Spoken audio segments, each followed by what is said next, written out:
Welcome to Opioid Impact in the River Region, a special from Action 8 News. I'm Ella Seskew. Thanks for joining us. The opioid epidemic is affecting our area and the entire state. This crisis affects people from all walks of life and all income levels. The impact is not only about the person who is abusing opioids, it also affects the people around them, especially family members and loved ones. And dealing with a loved one who is addicted to opioids can be incredibly challenging and emotionally draining. Here are a few things you can do if you are trying to help someone with an addiction issue. First of all, educate yourself about opioid addiction. You can find valuable information and resources by going to WAKA.com and clicking on the Opioid Impact resource page. Have open conversation and communication that doesn't involve shaming or blaming. Set boundaries that include what you will and will not tolerate. Also encourage professional help with a doctor, therapist, or addiction specialist. Avoid enabling by providing money or making excuses for them. Join a support group to give you a safe space and share experiences and learn from others who may be in a similar situation. And finally, understand relapse, which is a common part of the recovery process. Instead of viewing them as failures, use them as opportunities to learn and adjust the recovery strategy. And we spoke to Sharita Finch, Executive Director of COSA, the Council on Substance Abuse, to talk about the impact that opioids are having on our community and how to find ways to help. COSA provides substance misuse prevention and recovery support services, and we also provide mental health training. When we talk about recovery support services, those are services or activities that support an individual, and they look in the form of wraparound services. And so what we're able to do, for instance, someone comes to us and we're able to identify a treatment provider that is suitable for them, and we're able to transport them to receive treatment while receiving support with individuals who are also in recovery. And so our peer support specialists are able to assist that individual on their path to recovery. So a peer support person is someone with lived experience. So for example, I can't tell someone I know how you feel unless I can really tell you how I know you can feel. And so for individuals, they have substance use disorder as well. And so what better way to help someone who has that shared experience? And that's the beauty of a peer support specialist, because there's not only that shared experience, but it's also that support that I'll walk with you hand in hand on your recovery journey. With COVID pandemic, there was across the country reported increases in substance use, and unfortunately with that was increase in opioid use, and now what we're looking at or seeing in our communities is the introduction of fentanyl, and it's really impacting many communities because people are overdosing and dying at faster rates. And what's unfortunate is many individuals are not aware that they are receiving a drug with a fentanyl in their drug, and so they're overdosing, and we're seeing more and more cases of that even impacting our younger population. And so for individuals who do participate or partake in substance use, they have to understand that it takes one time to overdose and to possibly die and lose your life. And so here at COSA, we are not advocating for anyone, of course, to misuse a substance that is illegal. But there are ways that individuals can protect themselves, whether it is fentanyl strips that actually can be bought, even some places at Amazon, to test their drugs to see if there's the presence of fentanyl, or for individuals who may believe that they may be in a situation where someone has to be resuscitated, using Narcan for an overdose to help bring them back to life. So there are, as I mentioned, we don't advocate for anyone to misuse, but you only get one chance. So I'd rather someone be able to ask for help alive, because once you're dead, you cannot access treatment services or our services. And so we want people to be safe. You know, at one point, Alabama had one of the highest opioid prescribing rates across the country. And through diligence and working of, actually the governor has a opioid and overdose council,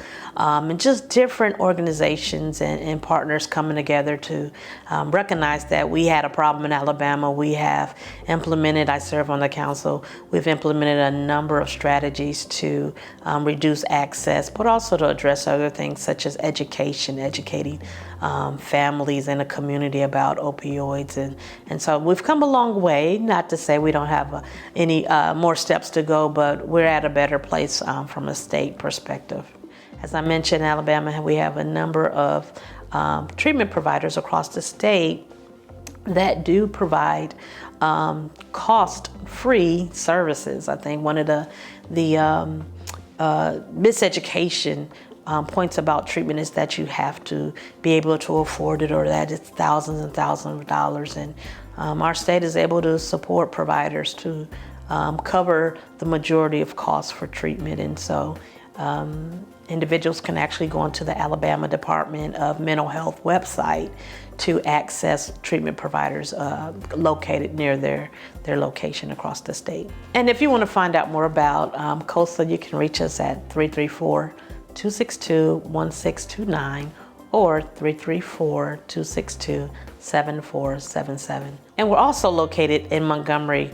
Our office is at 5748 Carmichael Parkway. You can come in, you can call and make an appointment, or you can actually come in off the street and we'll be able to support you. Opioid Impact is brought to you by the Council on Substance Abuse. Welcome back. Today we are talking about the opioid impact in the River region. In the late 1990s and early 2000s, there was a significant increase in the prescription of opioid painkillers such as oxycodone, hydrocodone, and fentanyl. Pharmaceutical companies marketed these drugs as safe for long-term use, but now we know that they are addictive and sometimes deadly. To get a medical perspective on opioids and the dangers associated with them, we spoke to Dr. James Harrow, a physician with Baptist Health Center for Addiction Recovery. We're an outpatient clinic predominantly. That means we see everybody. The Baptist system is charged with the responsibility of looking after everyone who shows up at our door, whether it's the emergency department. So everyone is welcome here, providing that they mean business. And we're not just an opioid clinic. We're an addiction clinic. So we see everybody from alcohol to cannabis, marijuana, sedatives, opioids, all the street drugs, all the prescription drugs, controlled substances. We provide services next door at Crossbridge. We also do consultations at Baptist South, emergency department. In essence, anybody in the catchment area of the Baptist system is welcome here. So, and they're referred by physicians and others and friends and family members. So when they show up, we look after them.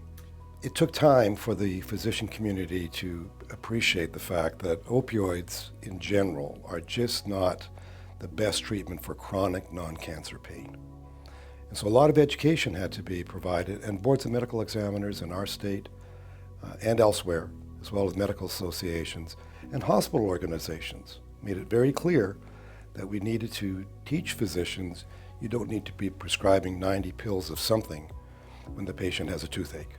The physician needs to take into account post-operative or post-trauma, prescribe minimal amounts. And the reason for that is quite simple.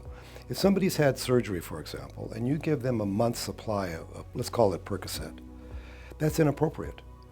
Because now what you're going to do is you're going to mask symptoms that the surgeon wouldn't need to be made aware of. So, give someone 3 to 5 days of post-operative medications if they're in the hospital, maybe the same when they go home, with the advice that, be careful, have somebody else who's responsible to help them. And after that 3 or 5 day period has elapsed and they're still having pain, report to your surgeon, because in that time period, the pain should actually begin to diminish. With opioids, you can't smell it. Initially, it depends upon the individual because there's two different groups of people. For those so-called normals who take opioids, they get sedated. That's why they're called narcotics. That's narcosis. But there's a percentage of the population, they get the different reaction. They get stimulated. So that's abnormal. That's an abnormal body response. But opioids are very insidious, they're very sneaky. Because unless you see paraphernalia or you see evidence of pills, over time though, you're going to see evidence. What'll happen from the stimulation will become lethargy. People are just sort of, they're tired all the time because that effect begins to wane. The other thing you can notice is withdrawal. When people are taking opioids long enough and then they suddenly stop, what happens? They develop what's called opioid withdrawal syndrome. All the symptoms, nausea, vomiting, muscle pain, belly pain, these are very sick people. They're not going to die. They think they're going to die, but they end up in the emergency department. What we do here is strictly outpatient. I'll see the patient. We then have individual therapy as needed. We get psychiatric involvement as indicated. Medical care often next door with family medicine.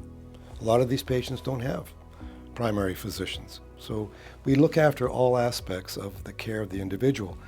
If they need a higher level of care, for example, residential, because their illness, the severity is defined, then they're referred to facilities that provide those services. The net of it is this is a chronic disease. Therefore, people with addiction, patients with addiction should be seen for life, just as you would with diabetes or any other chronic illness that we could suffer. They can call Baptist South, and we have a central answering service now, and they'll refer patients for appointments here. Word of mouth, people come to the clinic and make an appointment. Family medicine next door will also, so the community at large can call. There's the social services network. You know, you can get online and do it that way. Typically, most people find us by word of mouth. Opioid Impact is brought to you by the Wellness Coalition and Baptist Health. Welcome back. If you would like more information or want to share these stories, go to WAKA.com and click on the Opioid Impact Resource Guide. You'll find links to the stories and helpful resources in our community. I'm Ella Seskew from all of us here at Action 8 News. Hope you have a great day.